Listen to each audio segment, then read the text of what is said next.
Aroma miracles இயற்கையான aroma ஆயில்களை கொண்டு தயாரிக்கப்படுகிறது. தூக்கமின்மை, மன அழுத்தம், எதிர்மறை எண்ணங்கள் போன்ற மனநல பிரச்சனைகள், உடல்வலி, தலைவலி போன்ற உடல்நல பிரச்சனைகள், ஆன்டி ஏஜிங், முடிவுதிர்வு, பொடுகு, வெண்புள்ளி, சரும பிரச்சனைகள் போன்ற அனைத்து பிரச்சனைகளுக்கும் தீர்வளிக்கிறது. Aroma miracles.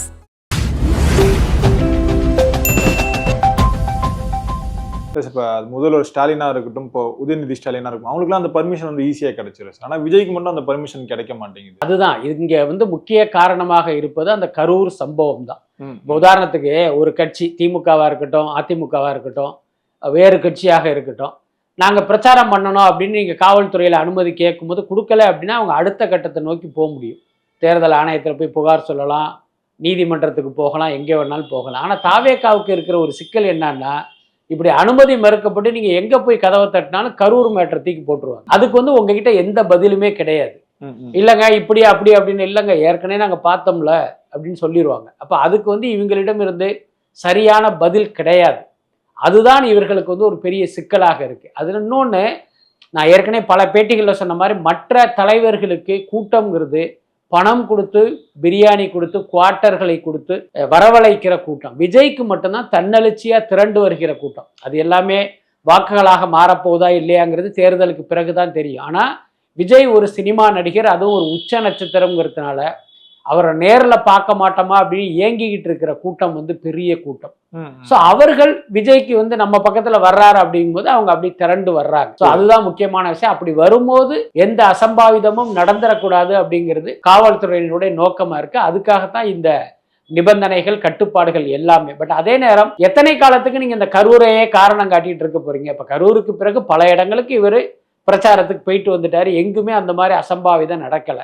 என்ன அப்படி இருக்கும்போது நீங்க கரூர் கரூர் கரூர்னு சொல்லி நிபந்தனைகள் விதிப்பதும், இவருக்கு அனுமதி கொடுக்காமல் இருப்பதும், அது கிட்டத்தட்ட விஜயை முடக்குவதற்கான ஒரு செயலாகத்தான் எடுத்துக்க வேண்டியது. விஜயோட இந்த தேர்தல் பரப்புரை வந்து தொடங்கி ரொம்பவே பிஸியா நடந்துட்டு இருக்கு. வில்லிவாக்கத்துல இருந்து இந்த தேர்தல் பரப்புரை வந்து ரத்து பண்ணிருக்காங்க. என்ன காரணமா பாக்குறீங்க சார்? அதாவது வில்லிவாக்கம் மட்டும் இல்ல, விருகம்பாக்கம் உட்பட ஒரு 3 தொகுதிகளுக்கு அவர் பிரச்சாரம் பண்றதுக்காக பர்மிஷன் கேட்டிருக்காரு. அவங்க என்ன பண்ணிட்டாங்கன்னா, ஒரு 2 தொகுதிக்கு மட்டும் கொடுத்துட்டு மற்ற தொகுதிக்கு கொடுக்கல. ஏன்னா இந்த உதாரணத்துக்கு டி நகர் தொகுதியெல்லாம் அவங்க கொடுக்கல. ஏன்னா நீங்க போனீங்கன்னா அங்க பெரிய போக்குவரத்து நெரிசல் ஏற்படுங்கிற காரணத்தை காட்டி அவங்க வந்து அனுமதி மறுத்து இருக்காங்க. ஆனா பெரிய ஆச்சரியம் என்ன அப்படின்னா, இப்ப நீங்க வந்து ஒரு 3 தொகுதிக்கு போறதுக்கு பிளான் பண்றீங்க, ஒரு தொகுதிக்கோ 2 தொகுதிக்கோ உங்களுக்கு வந்து அனுமதி மறுக்கப்படுது அப்படின்னா, அனுமதி கிடைத்த தொகுதிகளில் வந்து நீங்க உங்களுடைய பிரச்சாரத்தை ஆரம்பிக்கலாமே. ஆனா விஜய் செயலில் என்ன பண்ணியிருக்காங்க, அதாவது தாவேகா தரப்புல மொத்தமாவே ப்ரோக்ராமை வந்து கேன்சல் பண்ணிட்டாங்க. பாருங்க, தேர்தலுக்கு இன்னும் வந்து மிக மிக குறுகிய நாட்கள் தான் இருக்கு. அதுவும் பார்த்தீங்கன்னா இந்த பிரச்சாரம் செய்வதற்கான கால அவகாசம்ங்கிறது ரொம்ப ரொம்ப குறைவு. ஸோ இந்த நாட்கள்ல இவரால் நிச்சயமா 234 தொகுதியும் கவர் பண்ணவே முடியாது, வாய்ப்பே கிடையாது. 24 மணி நேரம் பிரச்சாரம் செய்தாலும் இவரால் இந்த இடைப்பட்ட நாட்கள்ல 234 தொகுதியும் கவர் பண்ண முடியாது. அப்படி இருக்கும்போது கிடைக்கிற வாய்ப்பையும் அந்த நழுவ விடுறது இருக்குல்ல. உதாரணத்துக்கு ஒரு கிரிக்கெட்ல விளையாடும் போது நான் அடிச்சா 6 தான் அடிப்பேன் அப்படின்னு ஒரு பேட்ஸ்மேன் வர்ற பால் எல்லாத்தையுமே கட்டையை போட்டுட்டு இருந்தாருன்னா அது எவ்வளவு ஒரு அபத்தமான செயலோ, கிட்டத்தட்ட அப்படி ஒரு வேலையை தான் வந்து தாவேகா பண்றாதா நான் பாக்குறேன். நீங்க என்ன பண்ணிருக்கணும், ஓகே 2 இடத்துல தரமாட்டீங்களா, இருக்கட்டும், கிடைச்ச இடத்துல போய் பண்ணுவோம் அப்படின்னு நீங்க போயிருக்கணும். அதுக்கடுத்து அவங்க என்ன சொல்றாங்க அப்படின்னா, நீங்க இந்த டைம்ல கேக்குறீங்க, அது வந்து பொதுமக்களுக்கு இடையூறாயிருக்கும் அப்படிங்கிறாங்க. அதுக்கப்புறம் இன்னொரு விஷயத்தை நம்ம முக்கியமா குறிப்பிடணும். பொதுவாகவே ஸ்டாலின் உட்பட பல அரசியல் கட்சி தலைவர்கள் இது போன்ற வெயில் நேரத்துல பிரச்சாரத்தை எப்படி பிளான் பண்ணுவாங்க அப்படின்னா, காலையில 7 மணிக்கே ஸ்டார்ட் பண்ணிடுவாங்க. ஸ்டார்ட் பண்ணி பார்த்தீங்கன்னா ஒரு 11:30 அந்த 12 மணி வெயில் ஏறும் போது பிரச்சாரத்தை ஸ்டாப் பண்ணிட்டு ஒரு சின்ன ரெஸ்ட்டு, அதுக்கப்புறம் பார்த்தீங்கன்னா ஒரு 3:30 மணி 4 மணிக்கு ஸ்டார்ட் பண்ணி நைட்டு 9-9:30 வரைக்கும் போகும். இதுதான் பொதுமக்களுக்கும் தொந்தரவு இல்லாமல் பொதுமக்களையும் வதைக்காத பிரச்சார திட்டமாக, பிரச்சார வியூகமாக இருக்கணும். ஆனால் விஜயை பொறுத்த வரைக்கும் இது என்ன காரணம்னே தெரியல. இவர் பர்மிஷன் வாங்குற டைம் எல்லாமே பார்த்தா 11 to 1, 12 to 2, அதான் உச்சி வெயில் மண்டைய புழக்கிற நேரம் இருக்குல்ல, அந்த நேரத்துல தான் இவங்க அனுமதியே கேட்குறாங்க. இப்ப இவர் 12 மணிக்கு வருவாருங்கிறதுனால 10 மணிலேருந்தே அங்க கூட்டம் கூடும். 2 மணிக்கு வருவாருங்கிறதுனால 10 மணிலேருந்தே மக்கள் அந்த இடத்துல நிற்பாங்க. அப்போ ஒரு 4 மணி நேரம் 5 மணி நேரம் இந்த உச்சி வெயில்ல மக்கள் நின்னா என்ன ஆகும்? பல பேர் மயக்கம் போட்டு விழுவாங்க, வேறு சில விபரீதங்கள் நடப்பதற்கும் அது ஒரு காரணமா அமைஞ்சிடும். ஏற்கனவே நம்ம கணக்குல 41 உயிர்களை வந்து கிரெடிட் பண்ணி வச்சிருக்காங்க. அப்போ நீங்க என்ன பண்ணணும்? ஸோ மறுபடியும் அசம்பாவிதம் நடக்காமல் இருப்பது மாதிரி உங்களுடைய பிரச்சார திட்டத்தை வந்து வகுக்கணும். அதுல வந்து தாவேகாவுக்கு 0 தான். அதுல எந்த மாற்றமே இல்லை. சமீபத்துல கூட விஜய் போன இடத்துல நம்ம பாண்டிச்சேரிக்கு சில பெண்கள்லாம் மயக்கம் போட்டு விழுந்து ஆம்புலன்ஸ்ல ஏறினதெல்லாம் பார்த்தோம். அப்ப நீங்க போற இடமெல்லாம் இப்படி ஒரு அசம்பாவிதம் நடந்துகிட்டே இருந்துச்சுன்னா அது உங்களுடைய அரசியல் எதிர்காலத்துக்கு நல்லது இல்லையே. அதனால விஜய் வந்து இந்த பிரச்சார விஷயத்தில் இன்னும் கொஞ்சம் பக்குவமாக நடக்கணும். அப்படி இல்லை என்றால் அவருடைய வெற்றி வாய்ப்பு பெரிய அளவில் பாதிக்கப்படும். இல்லை சார், இப்போ வேலைக்கு போகிற ஆட்கள்லாம் அந்த 11 மணிக்குள்ள வேலைக்கு வந்து போயிடுவாங்க. அதுக்கப்புறம் கொஞ்சம் ரோடு வந்து ஃப்ரீயாக தான் இருக்கும். இன்னொன்று வெயில் காரணம் காட்டி கூட சில பேர் வந்து வெளியே வராமல் இருப்பாங்க. இந்த மாதிரி டைம்ல ஈஸியாக அந்த பிரச்சாரம் பண்ணிட்டு போயிட்டா எந்த ஒரு பிரச்சனையும் இருக்காது. நம்ம அப்படியும் யோசிக்கலாம். அதாவது நீங்க பிரச்சாரம் செய்வதே மக்களுக்காகத்தான். நீங்க என்ன சொல்றீங்க, வெயில்னால மக்கள் யாருமே இருக்க மாட்டாங்க, அந்த நேரத்தில் போய் பிரச்சாரம் பண்ணுங்க அப்படின்னா கட்டடத்தை செவரையும் பார்த்தா பிரச்சாரம் பண்ண முடியும்? நீங்கள் பிரச்சாரம் மக்களை பார்த்து தானே வாக்கு கேட்கணும். இப்போ மக்கள் இருக்கிற நேரத்துல இருக்கிற இடத்துல தானே வாக்கு கேட்டாகணும். அதுதானே கரெக்ட். நான் யாருக்கும் தொந்தரவு தராம நான் வந்து வாக்கு கேட்கிறேன் அப்படின்ட்டு நீங்க முதுமலை காட்டுல போய் வாக்கு சேகரிக்க முடியுமா? அது சரியான விஷயம் இல்லை. மக்களை சந்தித்து தான் நீங்க உங்களுடைய நியாயங்களை உங்கள் தரப்பை எடுத்து சொல்லி அவர்களிடம் வாக்கு கேட்கணும். எல்லாத்துக்கும் மேல உங்களை பார்ப்பதற்கு இந்த மக்கள் வந்து துடிச்சுக்கிட்டு இருக்காங்க. அப்ப எப்பேற்பட்ட சிரமத்தையும் தாங்கி கொண்டு உங்களுக்காக காத்திருப்பதற்கு அவங்க தயாரா இருக்காங்க. இன்னைக்கு பாத்தீங்கன்னா நீங்க வந்து ஒரு பொதுக்கூட்டமா மாநாடா நடத்துற சூழல் இல்லை, அதுக்கான நேரமும் இது இல்லை. வீதிக்கு வந்துதான் நீங்க மக்களை பார்க்கணும். அப்படி இருக்கும்போது அந்த மக்களை தொந்தரவு செய்யாத ஒரு நேரத்துல நீங்க வந்தீங்க அப்படின்னா அது உங்களுக்கும் பலனை கொடுக்கும். மக்களும் பாத்தீங்கன்னா கஷ்டப்படாம உங்களை பார்த்துட்டு போயிடுவாங்க. அதுக்கு தான் அந்த விஷயத்தை சுட்டி காட்டுறேன். புரியுது. இப்போ நீங்கள் இந்த கரூர் பற்றி பேசினால கேட்குறேன் சார். இப்போ கரூர் காரணம் காட்டி தான் வந்து செந்தில் பாலாஜி வந்து இந்த கோயம்புத்தூரில் வந்து போட்டிடுறான்னு சொல்லியிருந்தாங்க. இப்போ ஆனால் இப்போ கரூரில் வந்து அவருடைய தம்பி வந்து போட்டிடுறாரு சார். கொஞ்ச நாட்கள் முன்னாடி வரைக்கும் சொன்னது என்னன்னா, செந்தில் பாலாஜி வந்து இந்த பயம் வந்து அதிகமாயிடுச்சு, அதனால தான் பயந்து வந்து கோவையில் போய் போட்டிடுறாரு.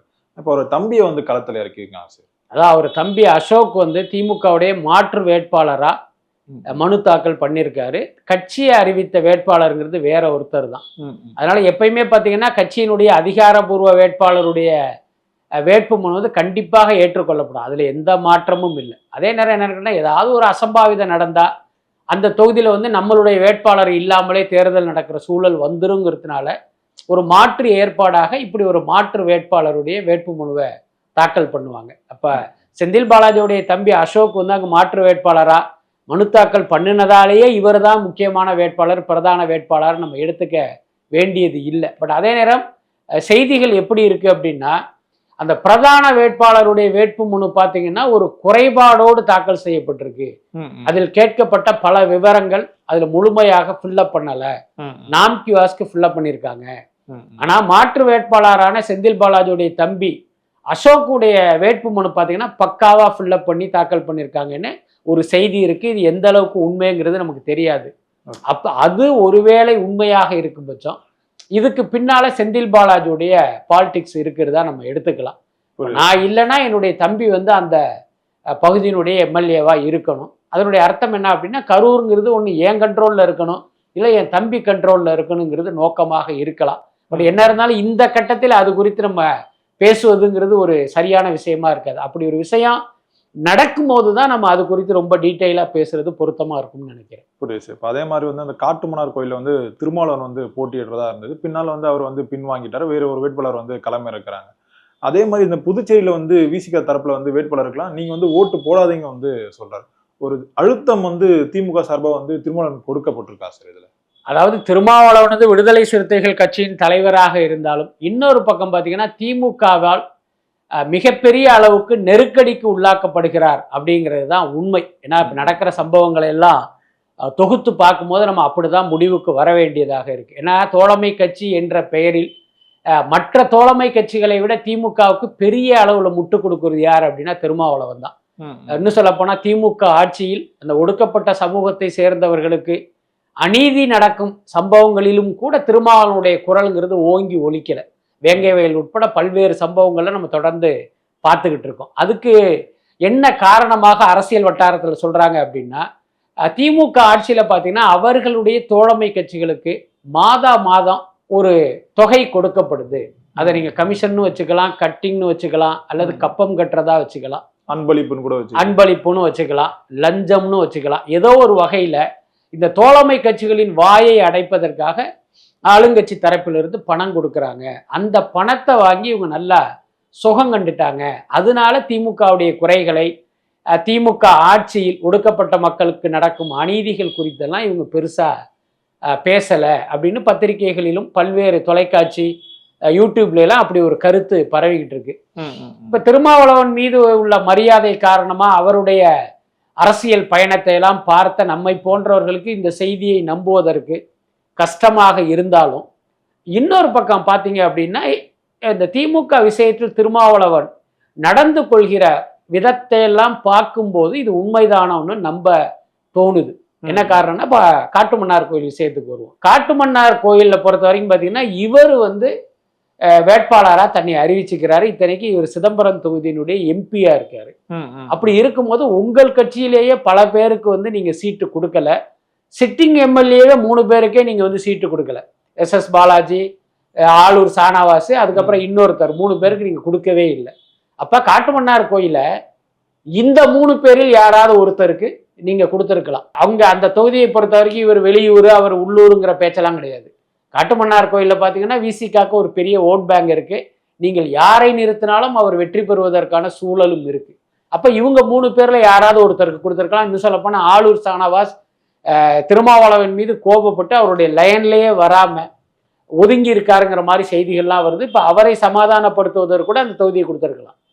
ஆனா இவர் தன்னை வேட்பாளராக அறிவிச்சுட்டு அதுக்கு ஒரு காரணம் சொன்னார். அதுதான் திமுக மேலிடத்தை கோபப்பட வைத்திருக்கு. என்னன்னா இப்ப அடுத்து திமுகவுக்கு மெஜாரிட்டி கிடைக்காது, ஒரு தொங்கு சட்டசபை தான் வரும். அப்ப நம்மை போன்றவர்களுடைய ஆதரவு ரொம்ப முக்கியமா இருக்கும். வேற ஒருத்தருக்கு கொடுத்தா அதை பாஜக கட்சியை உடைச்சி அந்த எம்எல்ஏவை தன் பக்கம் இழுத்துருவாங்க. ஸோ அதை காப்பாத்துறதுக்கு தான் நான் நிற்கிறேங்கிற மாதிரி ஒரு கருத்தை சொல்லிட்டாரு.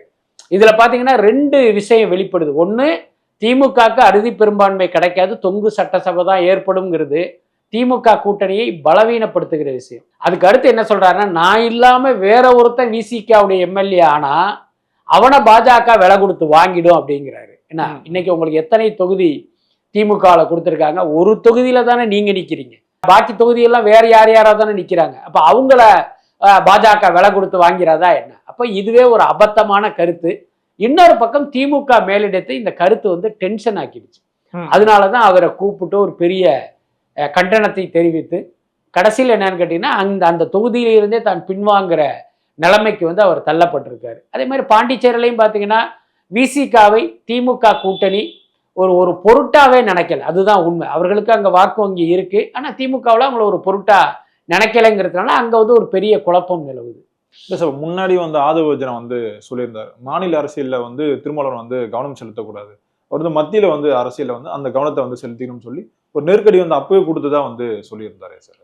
அதாவது இப்ப திருமாவளவன் போன்ற தலைவர்களுக்கு மாநில அரசியலில் கவனம் செலுத்துவதுதான் சரியான விஷயம். அப்பதான் கட்சியை நீங்க வளர்க்க முடியும். நீங்க ஒன்றிய இதுல போய் பாராளுமன்றத்துல உட்காந்துக்கிட்டு நீங்க என்ன பண்ண முடியும்? உங்களுக்கான பேசுகிற வாய்ப்பே குறைவு. அதுக்கப்புறம் நீங்கள் வைக்கிற கோரிக்கைகள் அவர்கள் காது கொடுத்தே கேட்க மாட்டாங்க. அப்படி இருக்கும்போது அது அவசியமற்ற ஒரு விஷயம்தான்.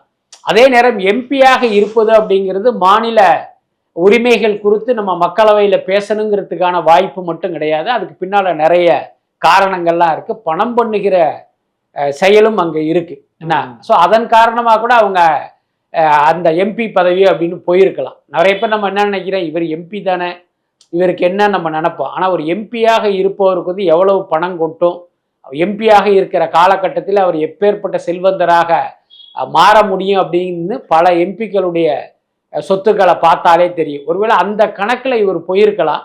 ஒருவேளை அது நிறைவேறி மீண்டும் மாநில அரசியலுக்கு வரணும்னு நினைக்கிறாரா, அல்லது தான் நினைத்தது நடக்காமல் மாநில அரசியலுக்கு வரணும்னு நினைக்கிறாராங்கிறது தெரியல. அதே நேரம் நீங்க சொல்ற மாதிரி ஆதவர்ஜனா சொன்னதை கேட்டு இவர் எம்பி தொகுதிக்கு தேர்தலுக்கு நின்னது, எம்பி ஆனது அப்படிங்கிறது உண்மையாக இருக்கும் பட்சம் அது ஒரு சரியான விஷயம் இல்லையே. கட்சியின் தலைவரான நீங்கள் தானே உங்களுடைய பாதையை தீர்மானிக்கணும். உங்கள் கட்சியில் இருக்கிற யாரோ ஒரு நிர்வாகி போட்டு கொடுக்கிற பாதையில நீங்க எப்படி போக முடியும்? புரியுது. ஆனா இப்ப நிறைய இந்த கருத்து கணிப்புகள்லாம் வருது, அதுல தாவேக்கா தான் முந்துகிறது சார். மக்கள் செலவுக்கும் அதிகமா இருக்கு பாக்குறோம். ஆனாலும் திமுக தான் இந்த தேர்தலை வெல்லும் சொல்றாங்களே சார். அதாவது பார்த்தீங்கன்னா இந்த தேர்தல் நெருங்கும் போது ஊடகங்களை வைத்துக்கொண்டு, அப்புறம் அந்த அரசியல் விமர்சகர்கள் என்ற பெயரில் இருக்கிற அரசியல் தரகர்களை வைத்துக்கொண்டு ஒரு நேரேட்டிவ் செட் பண்ணுவாங்க. இது எல்லா கட்சிகளுமே செய்யும். திமுக இன்னைக்கு ஆளுங்கட்சியாக இருப்பதால் பெரிய அளவில் அவங்க பணம் செலவு பண்ணுறாங்க. இந்த மாதிரியான ஆட்களை வாடகைக்கு எடுப்பதற்கும் விலை கொடுத்து வாங்குவதற்கும். இப்போ இந்த மாதிரி இருக்கும்போது தனிப்பட்ட வகையில் கருத்து சொல்றது, ஊடகங்கள் வாயிலாக ஒரு கருத்தை உருவாக்குவது, இன்னொரு பக்கம் பார்த்தீங்கன்னா அந்த சர்வே என்ற பெயரில் கருத்து கணிப்புகள் முடிவுகளை வெளியிட்டு இந்த கட்சி தான் ஜெயிக்கும், இந்த கட்சி தோத்துடும் அப்படிங்கிற மாதிரி ஒரு நேரேட்டிவ் செட் பண்ணுறது. இது வந்து எல்லா கட்சியும் பண்ணுறாங்க. ஆனால் தாவேகாவுக்கு மக்கள் மத்தியில் ஒரு பெரிய செல்வாக்கு இருக்குது அப்படிங்கிறது கடந்த சில மாதங்களாகவே பல்வேறு சர்வே முடிவுகளில் நம்ம பார்த்துக்கிட்டு இருக்கோம். அந்த சர்வே முடிவுகள் என்பது தனிநபர்கள் எடுக்கிற சர்வேக்கள் மட்டும் இல்லை, முன்னணி ஊடகங்கள், முன்னணி ஏசி நியூசன் மாதிரியான முன்னணி சர்வே நிறுவனங்கள் எடுக்கிற முடிவுகள்லையுமே அது தொடர்ந்து வெளிப்பட்டுக்கிட்டு இருந்த பார்க்குறோம். ஆனால் இப்போ திடீர்னு தேர்தல் நெருங்கும் போது பார்த்தீங்கன்னா வேற மாதிரியான முடிவுகள் வர்றதை நம்ம கவனிக்கிறோம். அதில் தாவேகா பார்த்தீங்கன்னா 3வது இடத்துல இருக்கு. அதிமுகவும் திமுக கூட்டணியும் சமமாக இருக்கு. 2 பேருக்கு ஒரு 1.5% 2% தான் வித்தியாசங்கிற மாதிரி ஒரு நேரேட்டிவ் செட் பண்ணுறாங்க. பட் எனக்கு தெரிஞ்சு திமுக மீது பார்த்தீங்கன்னா மக்கள்கிட்ட ஒரு பெரிய அதிருப்தி அலை உருவாகலை. அதில் மாற்றமே இல்லை. எப்பயுமே பார்த்தீங்கன்னா தேர்தல் நேரத்தில் ஒரு ஆதரவு அலை அல்லது எதிர்ப்பு அலைன்னு ஒன்று உருவாகும். அது தேர்தல் முடிவை தீர்மானிக்கும். இந்த தேர்தலை பொறுத்த வரைக்கும் அந்த மாதிரி எதுவும் திமுக மீது ஏற்படலை. அது அந்த கட்சிக்கான ஒரு சாதகமான விஷயம். தாவேக்கான ஒரு புது பிளேயர் வந்ததுனால் இதனுடைய முடிவு கணிக்க முடியாமல் இருக்கு. மற்றபடி விஜய்க்கான செல்வாக்குங்கிறது பெரிய அளவில் தான் இருக்கு. ஆனால் என்ன வருத்தம் என்றால் இந்த செல்வாக்கை வாக்குகளாக மாற்றுகிற வித்தை விஜய்க்கும் தெரியல, தாவேகா நிர்வாகிகளுக்கும் தெரியல. ரொம்ப குழம்பி போயிருக்காங்க. அதுவே கூட இந்த தேர்தலில் தாவேகாவுக்கு ஒரு பெரிய பின்னடைவை தேடி கொடுப்பதற்கு வாய்ப்பு இருக்கு. அதான் சார், இந்த வாக்குகள் செதறி இருக்கு. அது எம்எல்ஏ கன்வெர்ட் ஆகாதுன்னு சொல்றாங்களே சார். இப்ப இவருக்கு ஒரு 20% வாக்குகள் இருக்கு, 25% வாக்குகள் இருக்குன்னு வச்சுங்களேன். அதனால என்ன பிரயோஜனம்? ஒரு எம்எல்ஏவாக ஒரு உறுப்பினர் ஜெயிக்கணும், சட்டமன்ற உறுப்பினராக மாறும்போது தான் அந்த கட்சிக்கு ஒரு அங்கீகாரம் கிடைக்கும். அவர்களுடைய குரல் சட்டமன்றத்தில் ஒலிக்கும். ஏன்னா சட்டமன்றத்தில் ஒலிக்கும் போது அது செய்திகளாக மக்கள்கிட்ட போய் சேரும். அப்போ அந்த கட்சி வளருவதற்கு அது காரணமாக இருக்கும். உதாரணத்துக்கு இப்போ நாம் தமிழர் கட்சி, அவர் பார்த்தீங்கன்னா 234 தொகுதியிலையும் கண்டெஸ்ட் பண்ணுவார்.